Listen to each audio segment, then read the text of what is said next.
All right. Morning, everyone. It's Grow a Show here, coming at a earlier time, 8 a.m. versus 9 a.m. This morning, I have to go to the dentist to uh, get my check in for my teeth clean or my teeth whitening. I got a Zoom whitening here in Medellin, Colombia. Teeth are a little sensitive. Can't eat really eat much, and it's you have to.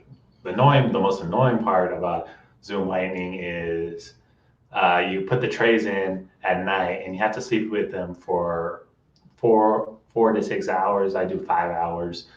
And yeah, when you wake up at 3 o'clock in the morning, you're like, "Ugh, I don't want to take out these trays," but you do them because you don't want to deal with the extreme sensitivity. That is not fun. I know this tooth and this tooth are pretty sensitive, but Sensodyne it really helps. And just drink some water, that helps. Uh, but that's why I'm here at 8 a.m. versus 9 a.m. I'll be back here tomorrow at 9 a.m. To give you another Grow with Joe lesson. If you don't know what Grow with Joe is, my name, that's me, Joe Bautista. I run a company called Grow with Joe where I combine financial planning with self-development coaching. So here to teach you how to build up your human capital skills and help you increase your financial resources. And if you increase your human capital skills, then that's going to lead into your finances. You're going to be able to make more money. You'll be able to save more money. You're not going to be wasteful with it and everything. And so today's lesson is about what is a talent stack. And a talent stack is very crucial for this new economy that we live in. It is a term that was coined by Scott Adams or Adam Scott. I forget. He's the creator of Dilbert, that cartoon. And basically, you want to have different skills that stack on top of each other. So in his case, Scott Adams, when he drew Dilbert, he's not the best artist, not the funniest guy, and he was not the best business person, but he was able to stack those talents on top of each other to create Dilbert. And he was at the best at that intersection because there's no one playing in that intersection of writing business cartoons. And he was the only one, and yeah, he made a pretty good living out of it. And that's kind of what I'm doing here with Grow with Joe. I'm combining self development coaching with financial planning. Financial planning is a very competitive field, so I was saying, hey, okay, let me stack development coaching with financial planning and to be the best at that intersection. No one's really operating at that intersection. And that's what we have to think about our careers moving forward. Like, what is the best stack of skills that we need to um, add to our skill set so that we can be unstoppable in our field? And I have a background in where I studied public health, I studied economics, I'm doing an MBA. So most people that do public health do not do economics and an MBA. So I have a nice, unique skill set right there that gives me a nice, good perspective on how to think about things. I really use my public health degree a lot in my day to day financial planning because public health is all about behavior change. How can we get a behavior change so that we can get this outcome that we want? One of the best models I ever learned about was the Procy-Parisi model. And it's there when you want trying to change an outcome, you just can't just change one thing. You have to change a bunch of different things. You have to change the environment, you have to change what people's like their friends and families, what they think, because that's going to affect them. Their some what their knowledge is on the subject and everything. So you have to change a bunch of different things.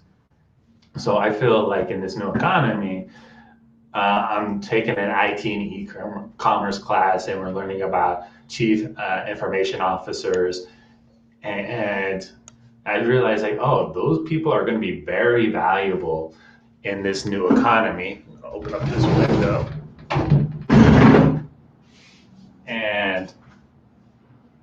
and it's about like, okay, how can we connect technology with data and everything? Data is more valuable than oil right now. So there's a lot of different things. If you can take your skill, add data analysis to it, that's going to be really good. Or like if you like art and you're in a office manager, figure out how can you make things more pretty and everything. I for one do not do well with making stuff that looks good. I'm very process oriented. I'm very good at creating processes and looking at processes, and that's why I like being a financial planner because I'm like, oh, you have this over here, this over here, this over here, this over here. Okay, this is how they all interact with each other, and then we're going to develop a plan to help someone reach their goal.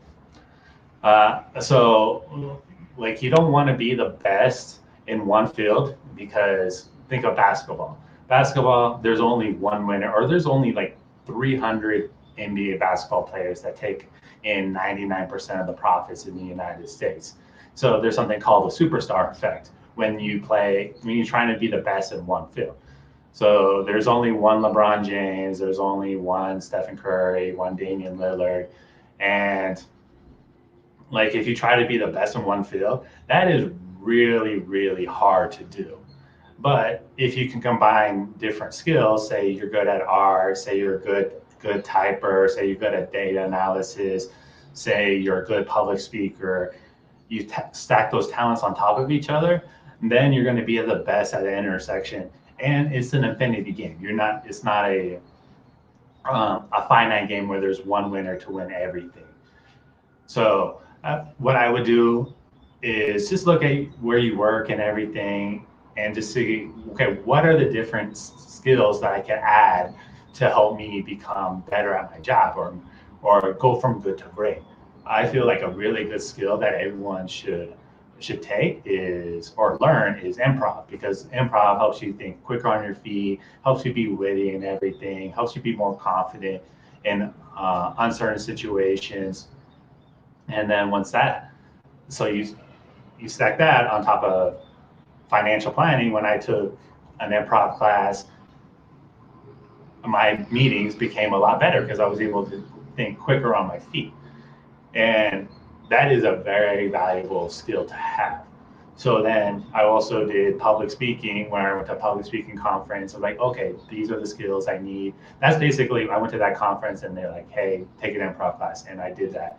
So I'm always trying to take different skills to help me improve my talent stack, because I realized like, oh, uh, if you learn, and that's why I like to read different books as well, from like really old books and books on different topics and everything, just so like I get a different perspective, so I could take that and add it to my life. And it's like, oh, if I take this over here and add it to business, that can make me really more valuable as a person, and it also makes you more interesting and everything. So the key, and you don't want to be in this new economy. You don't want to be a specialist. You want to be a generalist. You want to just be really good in one little area, but you want to do a lot of different things. So there's this really good book called what is it called? Range. I think it's called Range by David Epstein. He also wrote another book I really like called The Sports Gene, and he looked at what causes people to be successful. And it's not that they were really good at one area; it's that they were really good in one area, but then they also had a talent stack that allowed them to pull from different. They had many tools in their toolbox, and that's basically what it is. And let's just say you have a nail in this wall, and all you have is a chainsaw, and you need to get at this nail. Guess what? Things are going to get really messy. But so you want to make sure you have the right tools in your toolbox to handle any problem that comes your way. And that's where the talent stack comes in. And you got to realize the riches are in niches. And especially in this new economy, you don't need everybody to like you. You just need 1,000 true fans. If you have 1,000 true fans to pay you $100 in profit every single year, you'll make $100,000 a year. And that's if you need $100,000. If you need $50,000 for the year, then you just need 500 people in the world, not And so if you have a really good niche where you're finding 1,000 people who really love what you do, then that can really help you propel your life forward.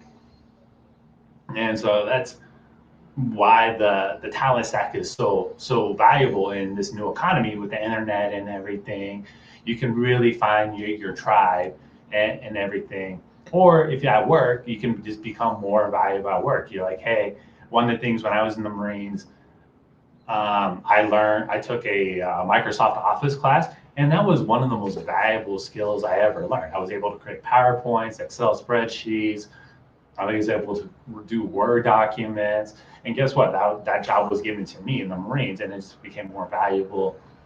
I remember one time I was working as a White House intern, and in the Marines, I learned about how to create these batch files, which a batch file is just a set of commands that tells that you say, hey, do this. So I created a batch file to create 20 Google searches because that's something we had to do. And instead of making that process 45 minutes to do, now it only took 15 minutes to do. And that just saved me 30 minutes. So yeah, you can see those types of benefits by learning different things and just like going out your comfort zone. And you got to realize nothing grows in your comfort zone. You have to like push yourself and be a little uncomfortable and learn different things. And so what I would recommend to help you build your talent stack is learn different things, read different. So like go on Coursera, go on YouTube University, learn different things on how to improve Excel or how to improve your email skills. I would also recommend reading different books. I just finished reading Crime and Punishment, which is by a Russian author about 170 years ago. That learned a lot of things about moral reasoning in there. Read different books on Adam Smith earlier this year for economics. Those were old books. Was reading The Four Agreements right now in Spanish, so that's helping me learn Spanish. That's why I'm here in Latin America, so I can learn Spanish, so I can help provide financial planning more to Latinos that speak Spanish, because one day I want to translate all this into Spanish. So I'm working on my talent stack, and I see it's more valuable. If you want to become a financial advisor, financial planner, just get your Series 65, Series 66, and then, I mean, if you're Latino, only 2% of Latinos are financial advisors, but the population is 19%.